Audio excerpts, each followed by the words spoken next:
now listening to the 11:30 podcast. Enjoy the show.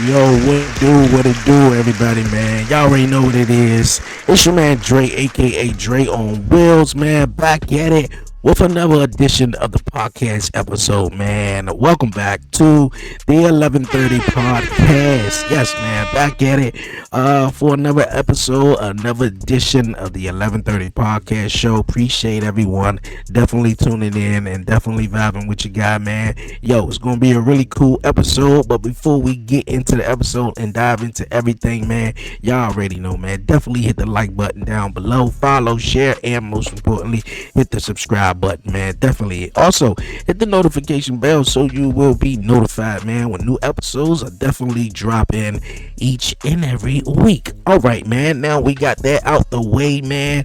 Yo, it been a while. Of course, the podcast episode is back, but it's been a while since I had my guy on, you guys, man. Author, you guys, man, advocate, you name it, man. LaQuon Johnson is going to be dropping through here on the 11:30 podcast show. One of my favorite guests, man. Of course, we've been having some new guests we've been talking to this season of the 11:30 podcast, but of course, when I came back, of course, I had to hit up my guy LaQuon John, man, and see what was going on, man.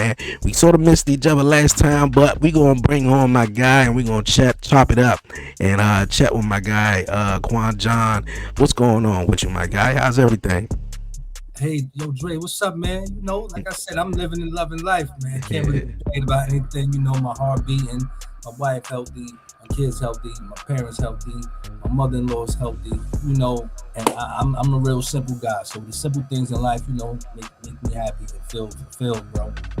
Hey, that's what's up. That's what's up, man. You know, like I was just saying, we sort of, and also before the, episode, we sort of missed each other last time, though. But, first time catching up, like I always consider you one of my favorite guests, man. From the first time I had you on, man, I think we was talking about motivational motives. And I was just like, man, this guy right here, man, I don't know what it is about this dude, man. Like motivational motives, man, and habitual habits, man. All of my man Quon John, awesome books, of course, generational ignorance as well. Your first time back on in a while, man. How's everything? What you got new, man? What's been going on? Well, right now I'm actually I'm pursuing my PhD right now, so I'm going to be Dr. Johnson very soon. I'm writing my dissertation as we speak with Hampton University. My dissertation, the topic is visual impairment. As you know, and the guests, they will know, I'm actually visually impaired in both eyes.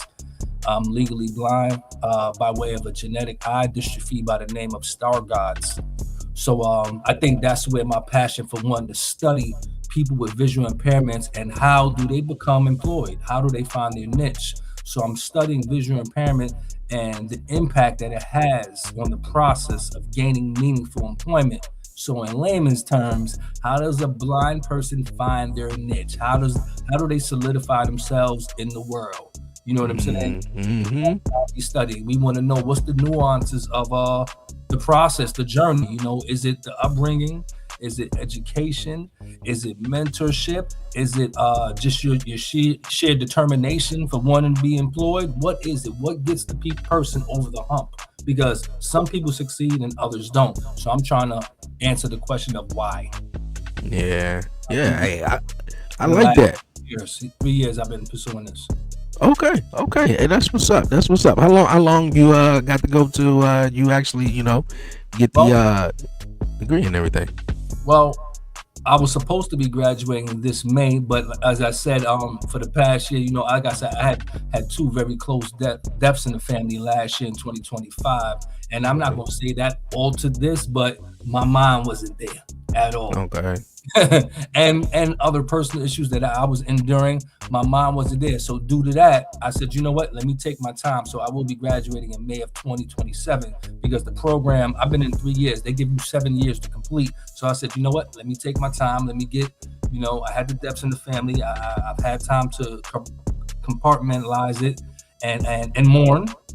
And I think right now I'm in a good place to, let's get this out of the way. So yeah, within the next year time, I will be defending my dissertation and graduating in May of 2027.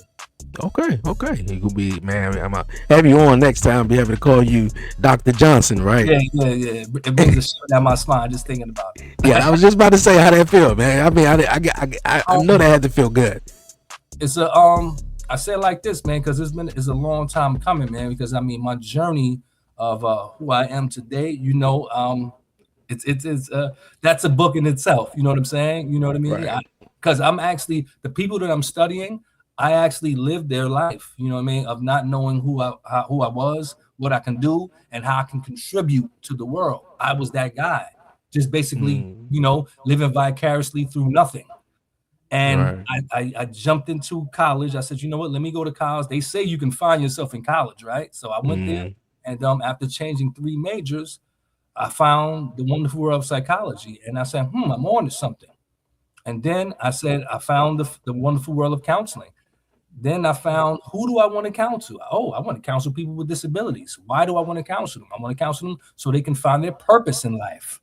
So a 15-year journey to this how can I put it, to this monumental moment of becoming a PhD. I think I'm a firm believer in God. I think he foreshadowed everything, and the ball was in my court, and I ran with it, man. Hey, I like that. I definitely I definitely like that.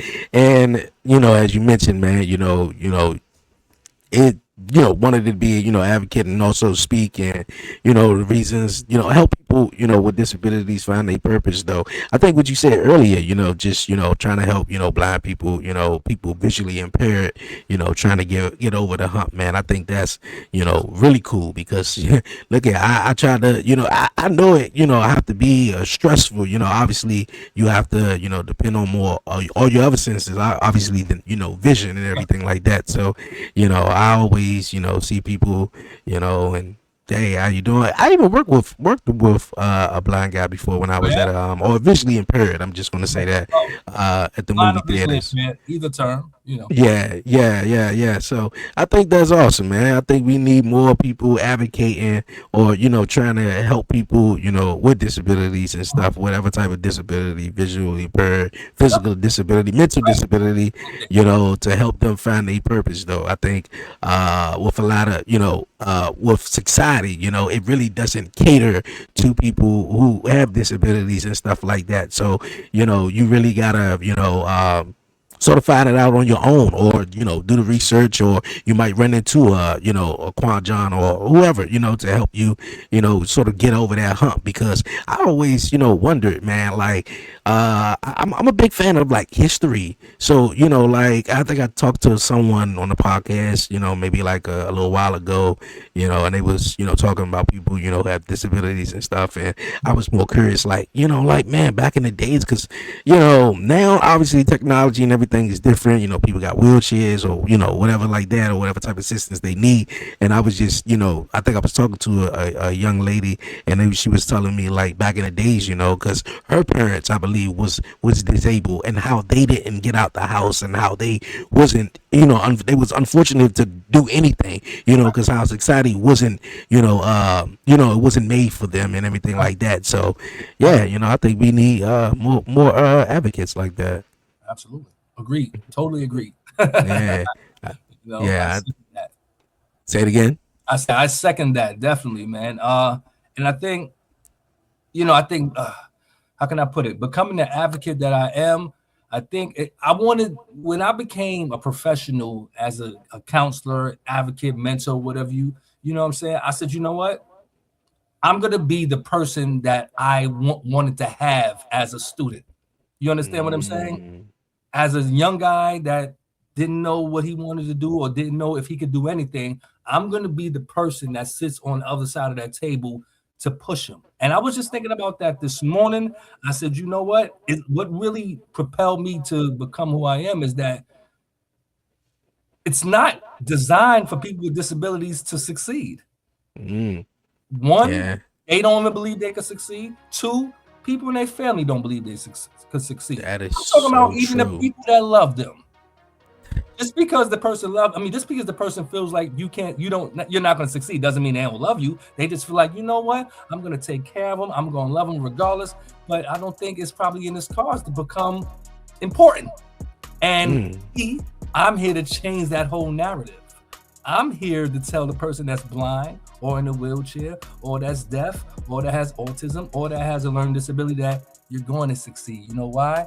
Because you want to succeed. It has nothing to do with society, has nothing to do with mommy say, has nothing to do with daddy say, has nothing to do with that employer says that doesn't give you the job. How passionate, how bad do you want it? You have to want it so bad, Dre. I probably said this on a previous podcast because this is one of my favorite mantras. You have to want it so bad that the thought of you not getting it almost brings a tear to your eye. That's how bad you gotta want to be successful. The thought of you not becoming a success, it almost makes you cry. If that feeling doesn't touch your heart, that means you don't want it that bad. You gotta want it that bad. And if you want it that bad, you shall prevail, brother. Yeah, I like that, man. I think that is real true, man. You know, a lot of people, a lot of people, man, who does, have disabilities, whatever type of disability, don't believe sometimes that they can see, and the close ones sometimes around them, whether it's family, friends, or whatever. Sometimes, believe, kind of more often than not, believe that, yeah, okay, like, all right. I don't think you can, like that. But I think everybody has a place to, has a place in the world, whatever place that is, to be important to, whoever, it is. Though you just mentioned that though, and did you at a point didn't feel like you could succeed at a point? Absolutely, man. Like I said, being a legally blind, visually impaired person, there's a lot of jobs that you are totally just disconnected to. I can't be a police officer. I can't be a firefighter. I can't drive a bus. You know what I'm saying? I can't do these things at all because I am legally blind. You know what I mean? So I said to myself, what is it? What can I do? So I teach. I try to tell students and tell young impressionable people, think about who you were as a little child. And they look at me like, what you talking about? I said, think about when you were 8, 9, 10, 11, 12 years old. And I say, okay, what did you do all the time when you were there, when you were that age? And some might say, you know what? I used to dance a lot. Some say I used to draw a lot. Some say, you know what? I kind of like just was the life of the party. And I said, well, that's who you're supposed to be as an adult. You know what I'm saying? They look at me like strange. Me, Dre, I used to get in trouble all the time as a little kid because I talked a lot in class. Yeah. Now I get paid to talk, Dre. Feel what I'm saying? You see how I utilize what my natural instinct is and my natural propensity? I utilize that to get paid to do it. I used to get paid for talking too much. Now I get paid for talking too much. You understand what I'm saying? But when you get to be about 16, 17, 18, 19, 20, you forget all about that. You forget about who you were when you were 8, 9, 10, 11, 12, as if it was 100 years ago. You forget about it. You know what I'm saying? And you have to be reminded. And the only way you can be reminded is by testing your abilities. It might be going to college. It might be going to vocational training. It might be having a mentor. So when I was between the ages of 18 to 24, I was lost, bro. I was like, I don't know what I do. Because like I said, not being able to see, it cuts you away from the normal average jobs that people have. So not until I went back to school, I found that, you know what? I have great interpersonal skills. I can speak very well. I can write very well. I actually am a naturally empathetic person. These are tools that every counselor should have. Yeah. Yeah. Okay. Okay. So basically, you basically just tapped in to yourself, or just in a way, start believing in yourself because, like how you said, you know, you just, you get paid to, talk. You used to Yeah. talk too much. You Yeah. get some of those, people who are in class, who I would wonder, where they at now. Because boy, were they class clowns, or were they just going off? And I be like, look at man, look, Right. it's a time in the world right now where you could probably get paid a whole lot of money for talking. Yeah. So it, Absolutely. I think that's dope, man. I really think that's dope. I see, not I see, but far as people who have disabilities, I know for myself though. I think we talked about this, Mhm. because I look at, I mean, I couldn't walk or whatever like that, and obviously having challenges, far as like believing in yourself or whatever you could accomplish or do, I think that was really limited. And I think also we talk about like, we gonna get into the father figure though, but more so like role models or people that you can look up to though. Like it's a lot of, obviously, if you're like the one in the wheelchair, and more often than not, 1 out of 5, 1 out of 10 or whatever like that, and let's say it's your friends or your family like that, you that 1 out of 10, you're gonna be the person in the wheelchair with a disability or whatever like that, and you got everybody else sort of around you, so basically you're just looking through the lens from your eyes, looking out like, oh man, must be cool to, drive, or must be cool to, play sports or whatever like that. So you don't have those necessarily role models to where it's like, okay, well, shit, I mean, you got wheelchair basketball. I thought that was, like when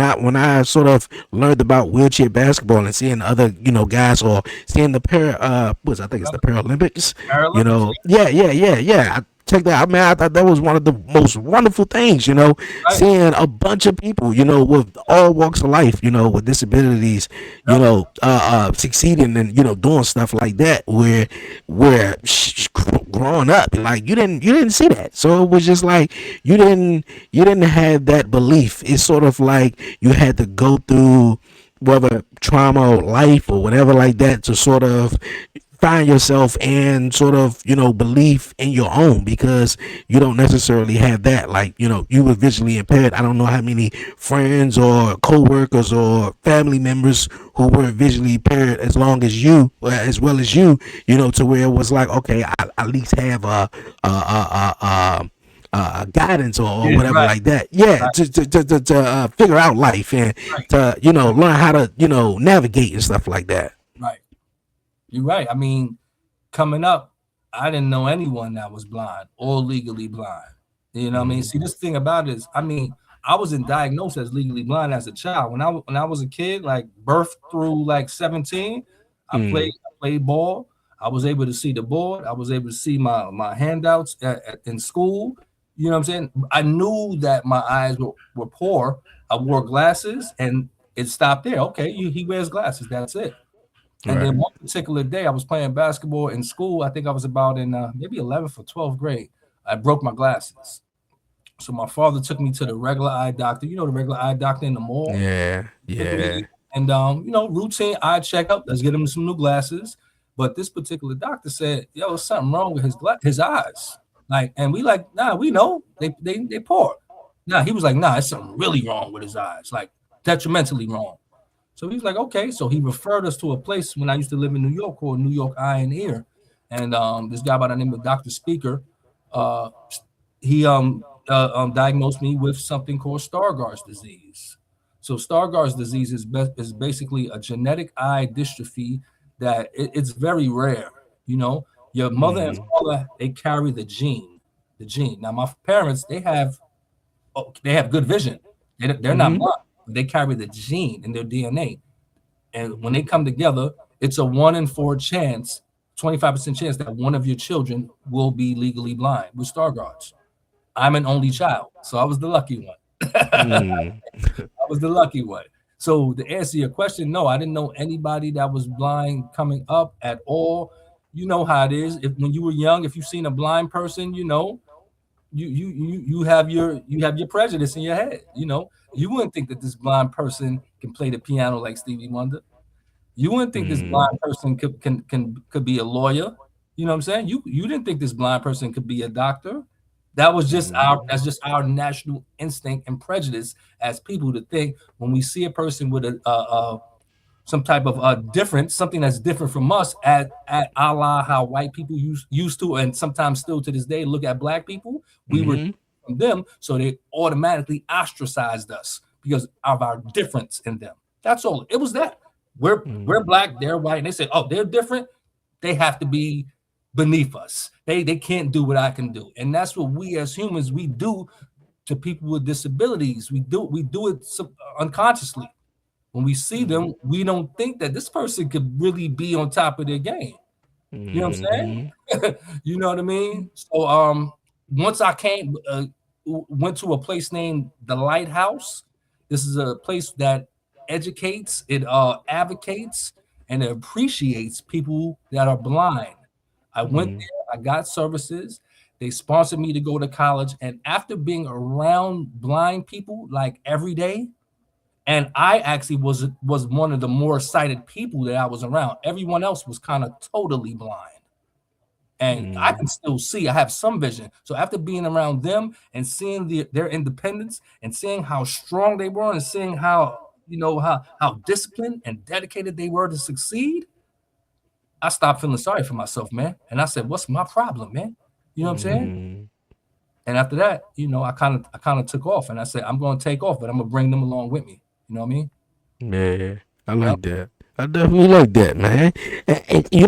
And like how you just pointed out, man, it took basically, for your environment, basically, your change in scenery or your environment, and hanging around or being around, other, visually impaired, and you seeing how they would, operate and move around. I get compliments too, and the people who would just be like, man, I remember one dude was just like, man, yo, I like how you just get on out. I don't know if he still live in the same building that I live in though, but I was just outside just getting some fresh air, and I think he was walking a dog or whatever, and he was just like, man, I like how you just get on about, man, and like you don't let the chest stop you from doing what you're doing, man. I like that, because you'll see other people in a wheelchair and et cetera like that, and I was like, yeah, I appreciate that, man, because another thing I say too, man, because my little man, both of us, his parents, in a wheelchair, and my little man, I feel like he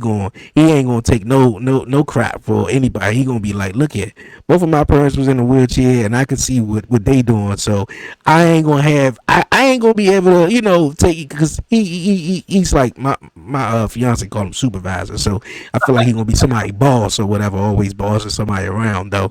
So I feel like he ain't gonna take nobody crap. He gonna be like, look here, man, my parents in a wheelchair, bro. You're late, man. You're late. Right, So that's what sometimes it just takes for you to be around, other folks, or just, see it through a different lens at times, to be like, you know what, man, what the hell I'm feeling sorry for, about myself. So I definitely dig that, man. Definitely dig that. My man gonna be Dr. Johnson, man. I love it. I love it. All right, you guys, man, we gonna keep the ball rolling on, man. Of course, we talked about fatherhood a lot, man, on the podcast, man, whether through your books, or me telling, talking about me becoming a dad and all that stuff like that. And I think at this point, because man, I remember I was just taking a break for a while, and I was just like, man, I can't wait to come back and talk about certain stuff. And I ran into one guy who was talking about him being a dad and stuff like that. And of course, I was telling him about the podcast, but I was on break. But just wanting to come back, and also, especially this season as well, probably in the future more, but being an advocate also, for, dads out there, obviously, all the dads ain't, are in, all the dads, not there or whatever like that, but the ones that's, are there, the ones that's, showing up and shit like that, I think, I think we should, get our flowers, man. Get the dads should get their flowers, man, because I feel like a lot of dads, who are in their kids' life or are, just showing up and being there, being present with their kids, really don't get that appreciation. At least dads don't in general. I feel like get that appreciation until they dead and gone and stuff like that, and rather than when they hear and appreciate them, man, because I think as much I was watching the interview the other day and we talked about this multiple times, and I talked about how my dad went in my life, but that might been best for me, how he wasn't in my life and stuff like that, and how dads who are showing up. I feel like we should give them their flowers, man, because they don't, a lot of them don't get appreciated. We talk about moms a lot, of course. We all got a mama, we all got a grandmother, auntie, we love them all. I think Mother's Day is probably next to Christmas. Absolutely. So I think we should also just celebrate and give our flowers to all the dads out there who was present, man, and showing up. That's definitely agreed. I mean, I want to piggyback on something that you said earlier when you were speaking about being a person in the wheelchair and having to having to have the courage and having to have the will to be successful in life, something that you embody, something that your spouse embodies. We haven't spoken for a while. My son is in a wheelchair now. My son had he had a car accident. Well, no, he had an ATV accident 3 years ago. I don't know if we spoke between then. Have we? I think so. I think you mentioned that he was in an accident though. Yeah, he's in a wheelchair, and you said something about people probably look at people in wheelchairs and say, "Wow, how do they do it?" Right? Mm-hmm. Because you're right. To this day, I still look at my son and say he's way stronger than I am or can ever be. Because I'm not saying the wheelchair has affected his life, because it has. I think it has affected it in a very positive way, him being in the wheelchair, to be honest with you. And I say that about myself as well. When people ask me about, hey, are you mad about being blind? I'm like, yo, if I wasn't blind, I'd probably be a knucklehead or probably dead. I'd probably be outside serious. So God had to humble me a little bit just to slow me down, because he knew what I probably was capable of doing if I didn't have this impairment. So I think that's what God actually did for my son as well. And I commend my son, because I haven't seen or heard him kind of feel sorry for himself. I haven't seen him say to himself, why me? I'm quite sure he probably does or has said it to himself, but when you see him in public, he still looks like the strong, effervescent, positive guy that he was as a child. You know what I'm saying? So so I commend you, your significant other, and people that's in my son's position to say, yo, you know what? We still gonna live this productive life. We still gonna do what we gotta do. And this doesn't make us or break us. You know what I'm saying? It actually makes you stronger. Yeah. Professional opinion. Yeah. When you're younger, I just want to add on to that. When you're younger, and I guess you don't have enough knowledge or wisdom, you don't really look at it like that. You more so you probably ask why me 1,000 times in that single day, So I think it's that's why. Say it again. Because you're comparing yourself to what you feel the norm is. Yes. That is. When we stop comparing ourselves, Dre, that's when life starts, you really see life of what it really is. When you stop comparing, it's hard not to compare yourself to another person.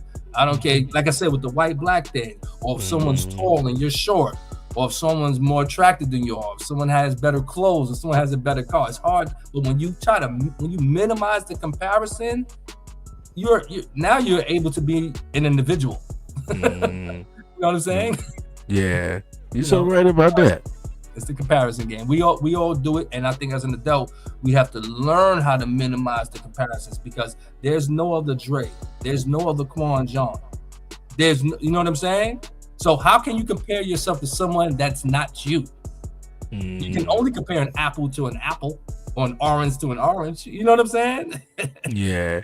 Compare things that are not alike at all. It's insane to think about, and we have ourselves in that same perspective. I can't compare myself to anyone else because no one's LaQuon Johnson. No one has my DNA. No one has been through my struggles. No one has my strengths. No one has my failures. I'm an individual. So that actually paves the way for me just to be myself and have my own lane to be successful or to fail. You're right. You're right. Yeah, you're totally right. I think it wasn't, probably, I want to say probably what was it? Maybe my 30s. Maybe when I turned 30. Maybe I think it took a while for real. To be honest with you, it really did. I think it was just like, okay, you know what, this me. I can't change it. Look here, you just gotta, put your best foot forward and just, roll with it, and I think once you become more comfortable, within yourself, and like you just said, stop comparing yourself to others, because, that's what, that's what a lot of people do. That's what we do. And I think you'll be better off, definitely better off, if you're not doing that. Right. That's a skill set. Speaking about fathers, that's a skill set and a trait and an attribute that I think all fathers should have and embody into their sons specifically, and their daughters, but definitely their son, on how to be. I wouldn't even call it a leader. I would call it someone that is an individual, and let them know you're gonna succeed at some things, you're gonna fail at some things. You're gonna be, some people are gonna like you, some people are not gonna like you. However, but that doesn't change who you are. And that's what we do, especially as teenagers and young 20s and even 30s. We let society depict who we should be because we're trying to fit in. You know what I'm saying? We're trying to adapt to the status quo. You know what I mean? We're trying to conform to what we think society tells us we should do. You know what I'm saying? Like some women believe, I should be married at 25. You know what? I'm supposed to have this money at 30, this amount of money at 30. I'm supposed to have a home at 40. Oh, I'm supposed to graduate college at 21. I didn't get my bachelor's degree from college until I was 32 years old. So I don't look at a 21-year-old that has their bachelor's degree like they're better than me. No. They started the race earlier. That's it. They got a head start. I still finished too. Yeah, we have to look at that. It's not, when they say it's not when you begin the race, it's if you finish the race. You can run your race effectively. It does, and you know what? You're running against yourself. You're not running a race against this life thing. You're not running a race against anyone else but you. You're competing with the person you used to be, and you're competing with the person you want to be. That's who you're running a race against. Yeah. You know what I'm saying? Yeah, you're right. You're right. I think society, has a I don't want to say a chokehold though, but the society has a really strong way of trying to dictate and basically. Can't think of the other word though, but basically dictate of what you should do. Say it again. I would use that word, dictate. Yeah. It basically has a way of, dictating of what you should do, how you should do it, and when it should be done. I'm like, hold up, wait a minute. Just because, you 30 or you're 45 or whatever like that, don't mean that, you gotta, be this way or be that way or, whatever way like that. Just be yourself. And I think those are the more, those people, who are just themselves, and you be like, man, how old are you? Or the fact that you gotta ask or just be guessing, I'm like, man, yo, you cool, man. Like, I like it, because everybody does fit in that, that norm box, where it's, all right, gotta do this by this age, gotta do this by this, gotta do this by, like, hold up, wait a minute. Just, it don't exist. Just live your life and do it however you want to do it, so yeah, that's definitely it. It's a societal scale. That's what I coined it. It's called a societal scale. You know what I'm saying? It's like, that's when you are living vicariously through society, and you're not even living your life. If I'm living life through what you feel like how life should be lived, I'm not living a life. Right. You know what I'm saying? You're the puppet master, and I'm the puppet. And whatever you say go, I'm gonna move. Who wants to live a life like that? Nah. No one in their right mind wants to. So if you don't want to live life like that, you got to change your mindset. And that's why, really quick, that's why I'm an advocate. Also, I'm an avid reader. Well, I read my big books on audio books. Mm-hmm. It's my visual impairment. I'm an avid book reader because I'm able to see different points of view and trains of thought. So, probably nowadays, most kids probably don't read a lot. Probably. Yeah, I know. I was just having a conversation with someone They too. don't. Yeah. I tell the teenagers in high school, okay, I know you don't like reading a lot, but I'm saying this. This is what reading does for you. It gives you a point of view that's not yours. Okay? Because if you are only listening to your point of view, you're going to have a tough life. You need various points of view to construct your point of view.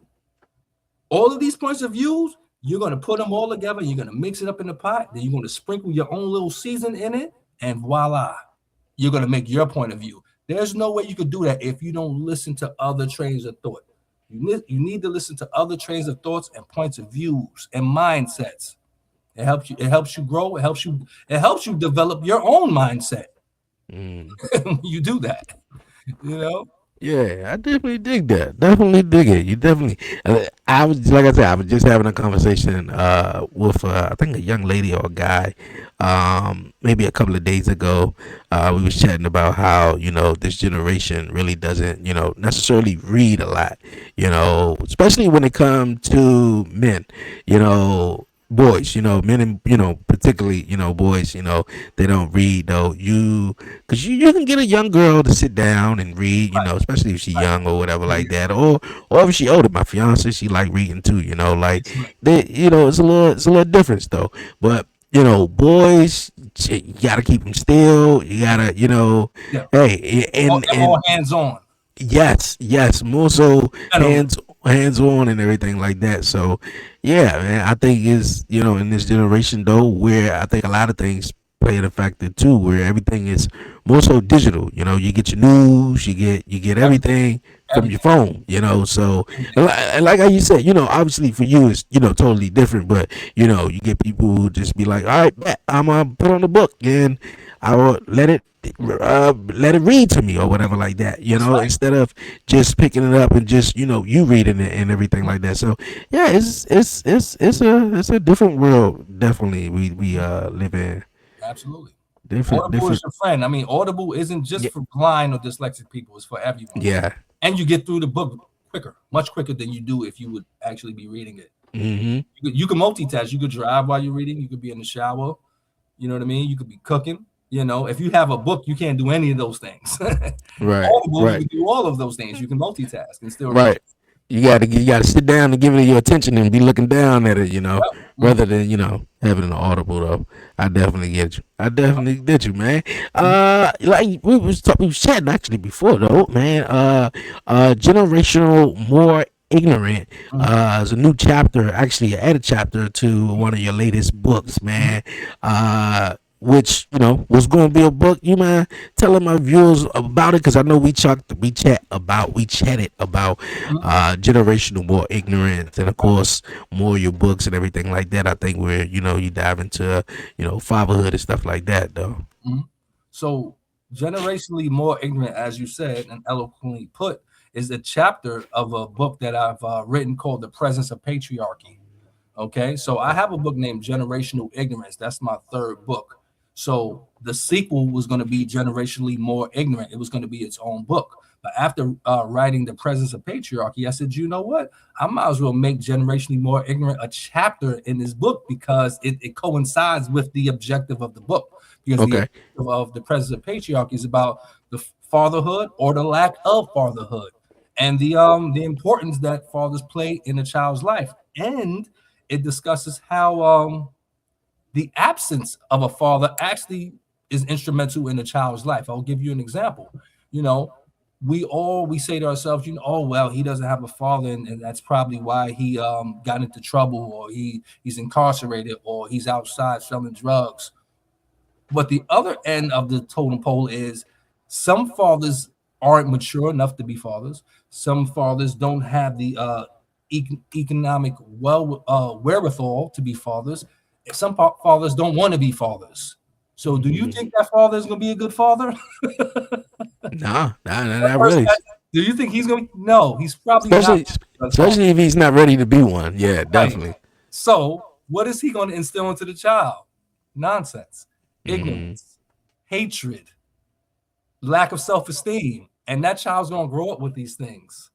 You know what I'm saying? So sometimes the absence of the father is in the best interest of the child. However, the child still has to have mentors in their lives, father figures. Mm-hmm. Still have to have men that can show them, the importance of being in the child's life, the importance of educating a child, the importance of loving and hugging your child. So I'm a firm Mm-hmm. believer that yes, not having a father is a terrible thing. However, the father that doesn't want to be a father, that's not mature, and he doesn't have the economic wherewithal, he should not be in the child's life because he's only going to instill negativity and bring harm to the child's life, which can be detrimental to the world. So that's Mm-hmm. what presence of patriarchy looks at. It looks at Okay. the absence of a father and both sides of the scale. You know what I'm saying? Okay. Okay. You know, I definitely want to dive right back into that though. Generational more. Why the name generational more ignorance? that's funny because my wife actually, when I wrote the third book, the book was written, and one day she was sweeping in our previous home, and I was like, "Yo, I just wrote this book," and of course she knew what it was about because it's based on a true story. And I'm like, I don't know what the title should be and all that. So we left that alone, and then like maybe a week later, I'm talking about somebody that we both know, a guy. He might be a family member, uh, Right. and she said, "Man, that's generational ignorance." And I said, "What did you say?" She said, "That's generational ignorance." And I'm like, "That's the name of the book right there." So generational ignorance is the opposite of generational wealth. You know how generational wealth, money, Mm-hmm. assets are passed down to the child. Mm-hmm. Ignorance is also passed down to the child. You know what I'm saying? It's the same thing. You don't just pass down good traits to the child. You also pass down bad traits to the child. You know what I'm saying? Right. Right. I wrote that book when the book was complete, and I knew it has to have a sequel because it's a lot had transpired after that. I said, Mm-hmm. okay, generationally more ignorant because the person in the story, the main character, he became more ignorant in his antics. Mm-hmm. He got into more trouble. He started being more stupid, for lack of a better word. And I use that Yeah. very lightly. So generationally more ignorant. He became more absurd in actions. Okay. So yeah, like he didn't get better. He increased the ignorance. Mm-hmm. More ignorant, generationally more ignorant. So he took what he learned from his predecessors and he ran with it. Mm-hmm. And he became even more ignorant with it. Mm. So that's Man. why I entitled that chapter "Generationally More Ignorant." Okay, okay, I dig that too, man. I look at I enjoy the. I believe that was a preview of the book that you sent me because I was definitely into it. Or is That's that the whole entire thing? that's the whole entire chapter. Oh, okay, the whole entire chapter. Got you right. The Chapter. entire chapter I sent you. Okay, okay, yeah, definitely. I'm getting into it. I really am though. Huh? We talking about the importance also. Importance of if you have a father who's obviously not ready to be in a child's life is and he's not there. I think obviously being the best for him, but also you speak about the role models that I think the young men do need who don't have their fathers in their life growing up, and the Mhm. importance of having a role model. Like I said, my actual dad wasn't there, but I had stepfathers. I had a Right. stepfather. He passed away when I was, I believe, seven, maybe seven or eight. And of course, I had stepdads, along the way, big brothers and all that stuff like that.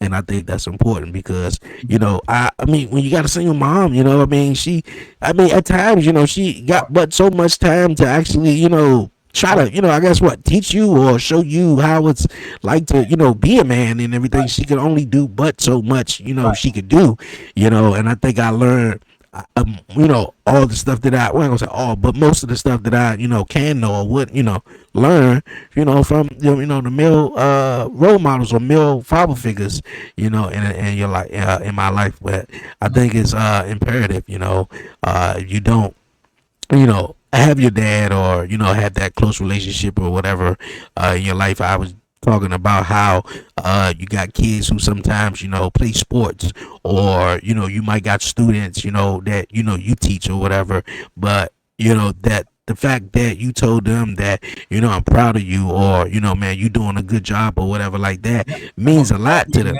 man. It go a long way. That's what I'm saying. Yeah, that's what I was saying. It goes a long way to have someone in that young man's life to be like, yo, I'm proud of you, or I see what you're doing, and like that you could you know that you could probably one day probably be like, man, I want to either be like him or be better than him, something like that, to that nature. Yeah, agreed.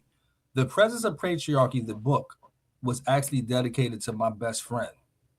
Mm, About now, it's coming up on 5 years ago. My best friend, he died from an overdose, right? And my best friend, he was a good father. In my opinion, me seeing him, if I had to say if he was a good or a bad father, I would say he was a good father. Why? Because he took care of his kids. He fed his kids. He clothed his kids. He loved his kids. You know what I'm saying? I think in simplicity, he was a good father. Now, ironically, he had a drug habit. Okay, and his kids were the one that found him.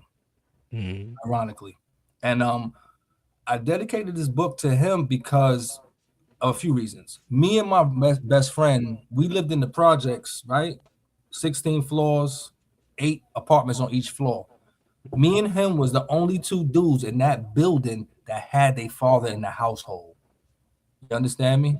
mm, That's a lot of children that don't have their fathers. We got 16 floors, 8 apartments on each floor. Me and him were the only two dudes in that building that had their father in a household every day. Either you didn't have a father in the household, your father was in and out the household, your father was getting incarcerated, father was a drug addict, or your father got killed. Me and him mm, were the only dudes in the building that had their fathers, and it had a profound effect on me and him as men having our fathers. You know, mm, it taught us how to be men. It helped us, I guess, learn how to raise our own children.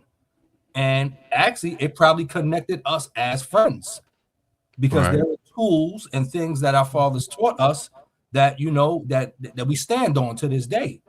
So we became cool and we was friends for 30, 35 years, best friends. And I dedicated to him because he actually he died when I was in the process of writing the book.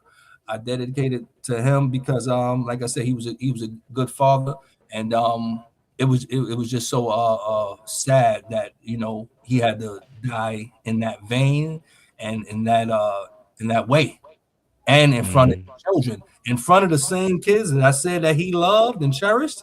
He had to die right. in front of them. However, this is my other point about the absence of a father, because now they don't have a father, right? And they weren't they were still young. I think they were like 13, 20, and 22. That's still young to not have your father for the rest of your life. You know what I'm saying? Mm, So now they have a decision to make, and I think that I know the decision they made. Not having your father, you can say, I can now, I'm either gonna be buck wild because he not here, mm, or I'm gonna be a better man because he not here. You know what I'm saying? right. So I think when children, men specifically, don't have their fathers, they have a choice to make when they grow up. They could say, you know what? They can be angry. Yes, rightfully so. You should be angry because your pop's not there. Or you could say you can utilize that anger to become successful. Mm, Utilize that anger to become the person you should be and a better man than your father. So Yeah. bad things happen for good reasons, Dre, all the time. So you not having a father could be the reason why you become the president of the United States. It could be the reason why you become the medical doctor. It could become the reason why you go to law school. Now, now, I want to say something though. I think a big word that you're using right there, for some people who checking this out is Mhm. could. You Good. know that you Good. could. Good. Now on the other spectrum, let's say you don't use that motivation, or you don't take that as, what, man, I'm gonna try to be a better version of myself, or try to man, make my pops proud, or whatever the case may be.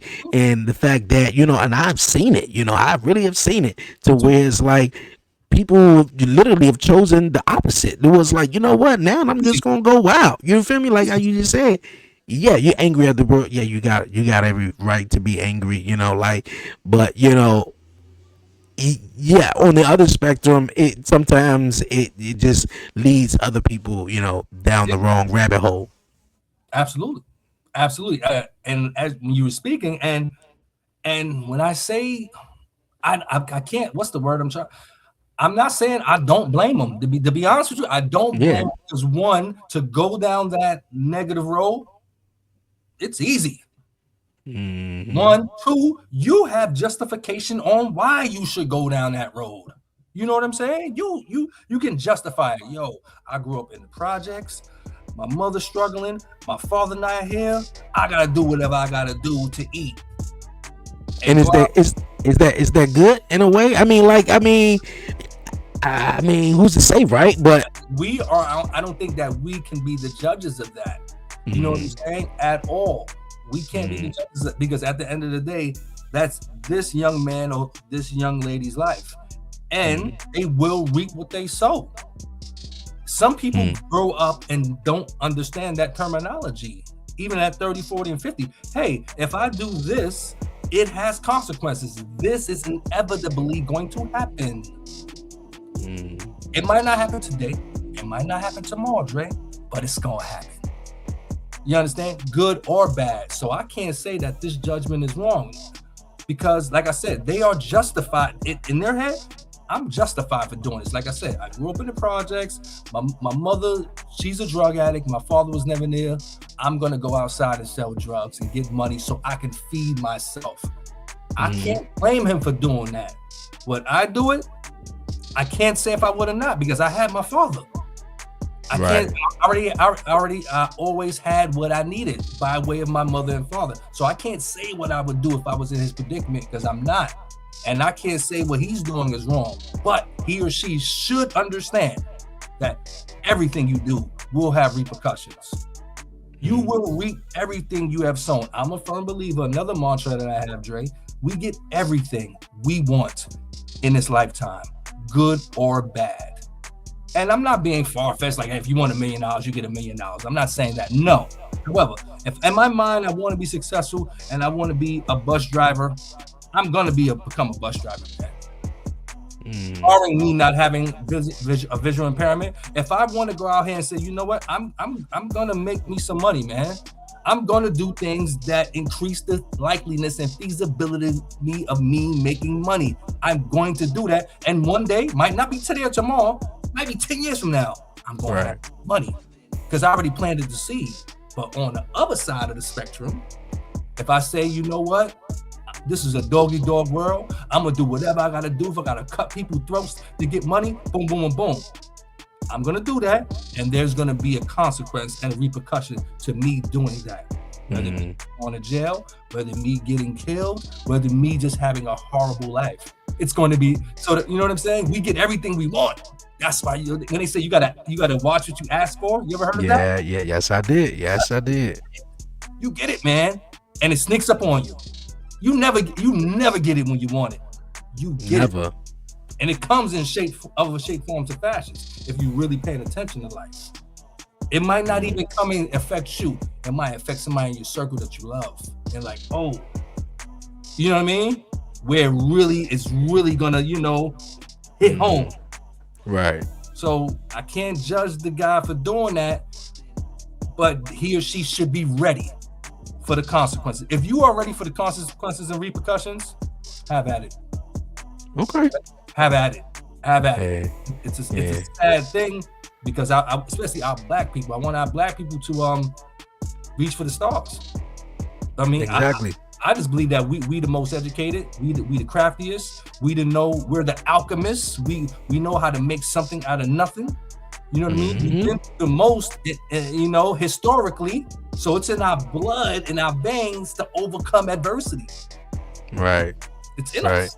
Yeah, I agree. I definitely agree, man. Consequences, whatever choices you have definitely comes, with consequences, and you definitely gotta, choose wisely. I think some people may not, may not view it at that way at that time or moment, and be like, all right, you know what, I'm just gonna go wild, bug out. I ain't got nobody to, tell me to come home or do anything like that. I'm just going, go out. So, and I guess down the line, then they'll learn or whatever like that. So, I definitely dig that. I guess to sort of wrap it up though.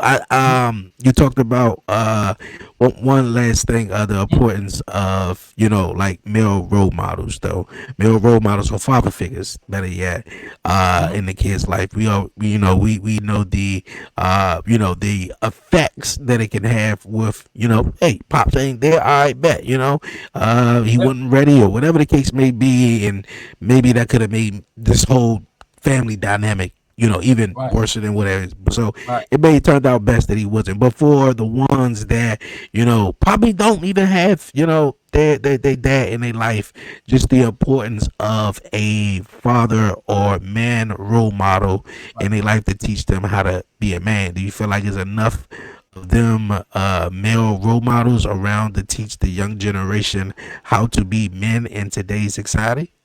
I mean, I think that as older guys such as me and yourself, our ages, I think on one side we do have a duty to seek these kids out and find these kids. When I say kids, I'm saying 16 to 23-year-olds. You know what I'm saying? Right. Yeah. That you can see that are lost. You can see that they have eyes of despair. You can see that they have no direction. Seek them out and try to throw a little bug in their ear. Now, if they're not trying to hear you, there's another old adage that I'm actually fond of. It says, when you are speaking to someone that is not listening to you, stop talking to them. I'm a firm believer that you shouldn't break your neck to speak to someone that's not hearing you, Dre. So if you're speaking to them enough and they're not hearing you, walk away, pray for them, and hope they get it together. Maybe your words aren't touching them, but maybe the next guy's, the way he put it, maybe his words will touch him. You know what I'm saying? But I'm a firm believer that we should seek these young men out to, be benefactors and be role models. However, on the other end, it's at the onus of the kid himself to look for role models.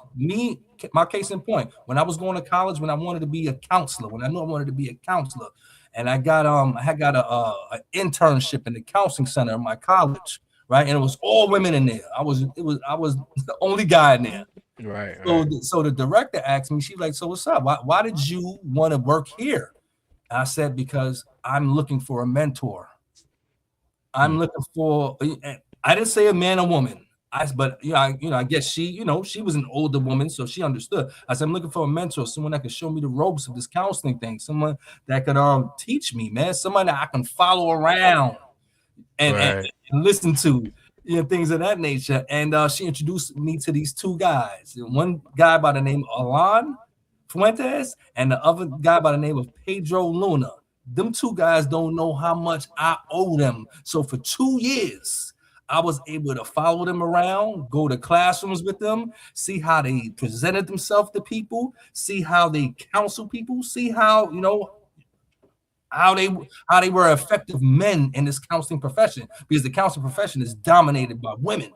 It's not a lot of men in the counseling profession. It's dominated by women.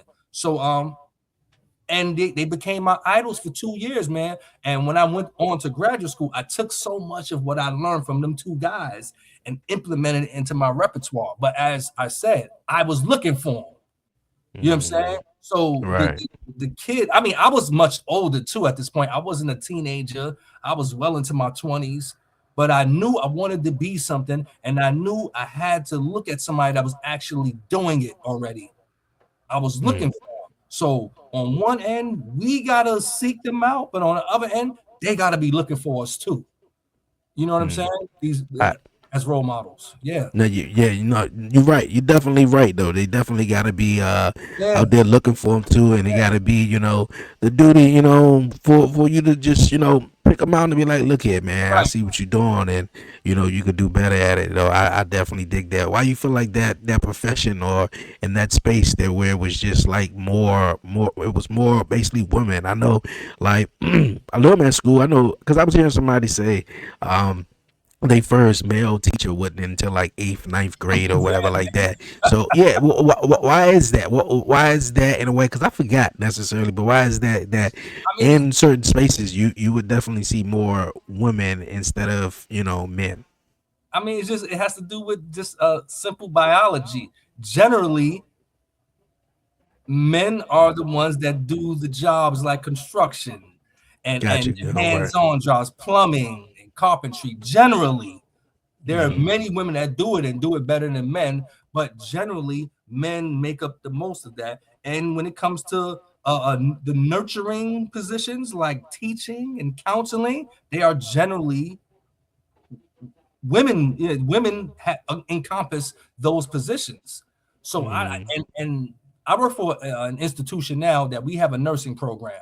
So when I come in contact with a guy, that's another position that women embody. When I come in contact with a guy that wants to be a nurse, I commend him. I said, "Thank you, brother. We need more men in the nursing profession. You know what I'm saying? They need our perspective in that nursing profession. You know what I'm saying? Right. And there's a need for men in the profession. So, if it's you and five other women, you might get the job just based on your gender. You know what I'm saying? Yeah. We need more men in these nurturing fields. So I think it's just straight biology. We Okay. are more susceptible to be. See, me and my wife, we're actually opposites. My wife is actually the hands-on person. My wife is a contractor. My wife can build anything. You Hmm. understand? It's in her DNA. And me, I'm more of the person that I'm the counselor. You know, Right. I'm the one that's gonna I'm the nurturer. You know And, what I'm saying? and don't you feel like I feel like with teachers and counselors too, it should be especially with how the percentage rate is, with a lot of black men, black boys, may go sort of down the wrong path for whatever reason though. I feel like it should be more more men teachers or more men counselors out there. Yes, you're gonna a woman gonna know how to nurture. She gonna Yeah, teach them. You gonna make them feel better and everything like that. And I think so can men as well though. In a different way or different mhm. aspect though. Yeah, But we can do I it think differently. it's still imperative for for you maybe hey, have a male counselor, and because you might not, that might be the only male figure that you talk to, or Right. whatever the case may be, you Fact, know. fact, absolutely, man. But that was a very interesting question. Yeah, yeah, About the dynamics of these fields and professions. Yeah, it's like we're taught to be more hands-on. We're taught to be stronger, and women are taught to be more subtle and subservient. But like I said, me and my wife, we don't do that. We have daughters, so we don't teach them to be more subservient, and we don't teach them to be more hands-on. We teach them both sides of the spectrum. You know what I'm saying? gotcha. I want you Yeah, to be nurturing and I want you to be hands-on. I want you to have the best of both worlds. And don't think, like I said, the societal scale, don't think you have to be more nurturing because you're a woman. You know what I'm saying? Because it's not mm, true. Like I said, my wife, she hand on, man. Like I said, she's gonna build our patio this summer. hey, that's She's what's building up. a patio herself. Because me, I can't build none of that. I'm just gonna be the helper. I'm just the helper. That's all. I can't do it. You know what I mean? Hey man, I dig it. I dig it. Look here, man. It's always amazing time having you on, Absolutely. chopping it up with you, man. Quan John, man. What you got coming out new, man? Tell the folks, man, where they can, get at it, man. Also, the links is down below if you guys want to pick up my guy Quan John latest books, man. Generational Ignorance, Motivational Motives, and Habitual Habits. Definitely make sure you pick up a copy. But yeah, man, what you got new coming out? Tell the folks, man. Well, as I said earlier, the Presence of Patriarchy is actually it's not out as of yet. It'll probably be out sometime this year. But as Dre alluded to, I have Motivational Motives, Habitual Habitat, and Generational Ignorance. They're on Amazon, they're on Kindle, and they're on Audible. You know what I'm saying? And they aren't self-help books. They're books that's gonna help you think. What would I do if I were in that position? You know what I mean? So check them out. Hey, man, definitely check them out. For real. Definitely. One of my favorite guests, man, as always. Love having Quan John here, coming through here on the 1130 podcast show, man. Appreciate you, man. Keep doing your thing. For everyone who's listening, man, stay tuned. We got more of the show coming up, man. Don't move. You're listening and you're watching to the 1130 podcast. Coming from the 70s, go-go is a mixture of funk and Latin American percussion. Go-go was our indigenous music and pretty much had the heart of any kid who grew up in DC. You got Godfather Go-Go Chuck Brown, you got Rare Essence, Trouble Funk. It's a thing that's really hard to describe to someone. So it's a thing you just have to experience. Having this live visual experience with the band, it's like only in DC. Yo, we back here on the 1130 podcast show. Appreciate everyone sticking with me throughout the short break. Yo, Quan John, LaQuon Johnson. Better yet, it's about to be soon to be Dr. Johnson. Yo, thank you so much for coming through here on the 1130 podcast show. Real cool time chatting with you as always, man, about your awesome books, fatherhood, and much more, man. One of my favorite guests, man. I always, like I was chatting with you. Remember the first time having you on, man, I was like, yeah, this is definitely going to be my guy, man, that I bring back on. But you guys, man, the links are down below. You guys definitely make sure you go check out my guy Quan John books, available on Amazon, man. Definitely make sure you check him out. But once again, Quan John, appreciate you for tapping in. But like I said before the break, you guys, before we wrap it up and head on out of here on this week's episode of the podcast show, you guys know what time it is. It's time for the WTF moment of the week, you guys. All right, now it's time for the WTF moment. All right, now check this out, you guys. I just seen this and I thought it was real crazy, man. Imagine, you're single. To all my single people out there and all my dudes, listen up though. I think this is hilarious though. But yeah, just imagine you're single and you're on a dating website. You're on a dating website, and I guess hard for you to find love in person or whatever like that. A lot of people do online dating or whatever. But imagine you get on online dating and be also that the fact that you're on online dating and you're single, and as a guy God didn't bless you in all the right places though. Maybe you got some guys out there, man, that's God blessed them, blessed them, and some guys, man, not so much. But for this guy, you guys, named Michael Phillips, you guys, hope I'm saying his name right. Don't want to make sure I am getting this wrong, because when I saw the name though the first time, I actually thought it was, yes, Michael Phillips. I thought it was the actual Olympic swimmer, and I was like, hold on, wait a minute, let me check the picture for a minute though. But yes, God didn't bless my man Michael Phillips, and in the right places though. But like I said, imagine you're single, you're on a dating website, and you decide, you know what, man, I ain't trying to waste nobody time. I'm just gonna keep it 100. I mean, hey, that's good. You don't want to waste nobody's time. You don't want she to waste your time. You don't want to waste her time and everything like that. But Michael, he decided to say, hey, guess what? All the women that he's coming in contact to, Michael thought it was an excellent idea. Babe right here. I want to give her opinion on it too while she's sitting right here. And Michael thought it was a wonderful idea to all the women that he was talking to on the dating website to send his picture. Now, before this, Michael was in the news. Michael been in the news because he's been dubbed Mr. Micro Penis. And just imagine you're single. Just imagine you're single though. You're looking for love. You know you want to get love and everything like that. But you said, Michael said he don't want to waste nobody's time. He wanted to just get straight through it. If you love me for who I am, and that's wonderful. But if not, then we can just move on. But yeah, all the young ladies that Michael was talking to and everything like that, we're gonna share a video in just a bit. One of the ladies who Michael, I believe Michael was talking to, he decided to send the ladies a picture of his micro penis. Yes, his micro penis. He said, "Yo, man, I thought it was a wonderful idea. I don't feel like we don't have to waste each other's time here. How you feel about that, babe?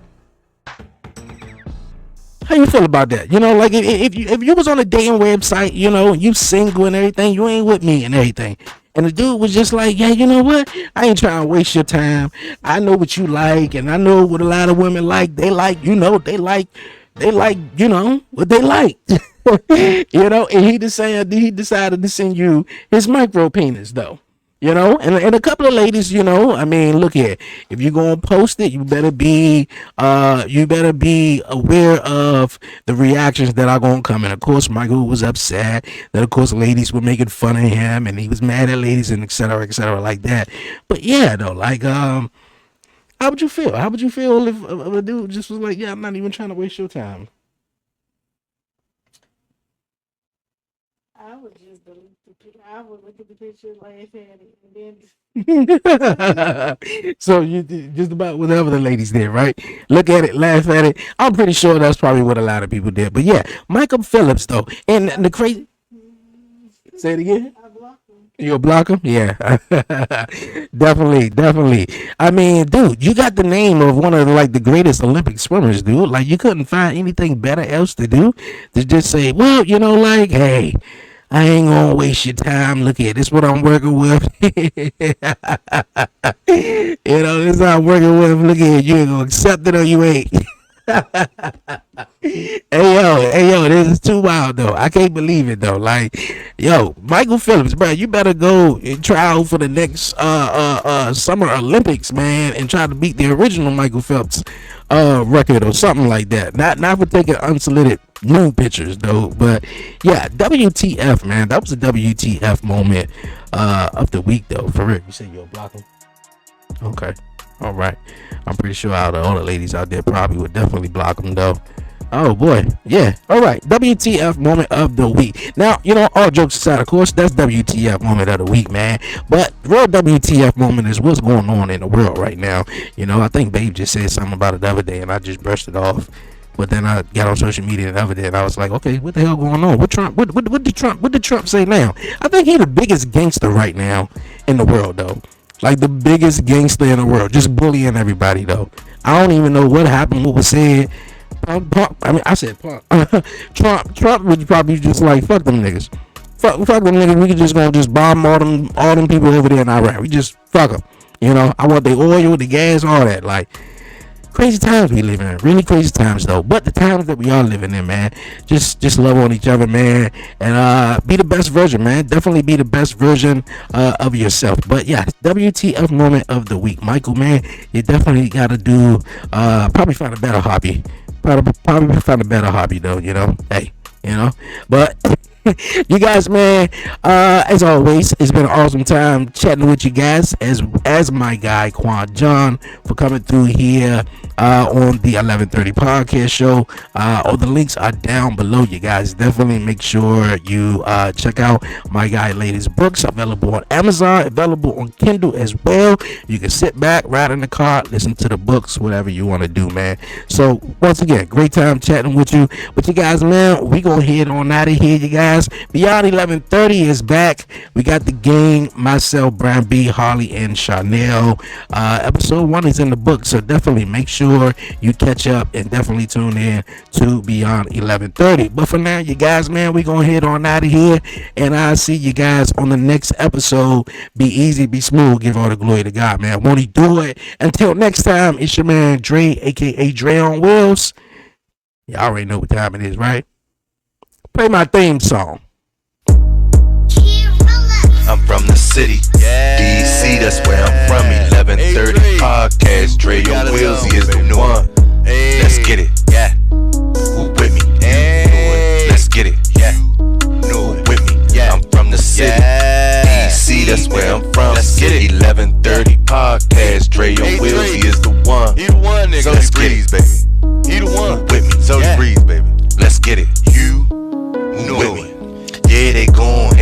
ain't stopping this. I'ma keep making hits. Dre and Will, you know it ain't no copying. Was you sitting there on the carpet?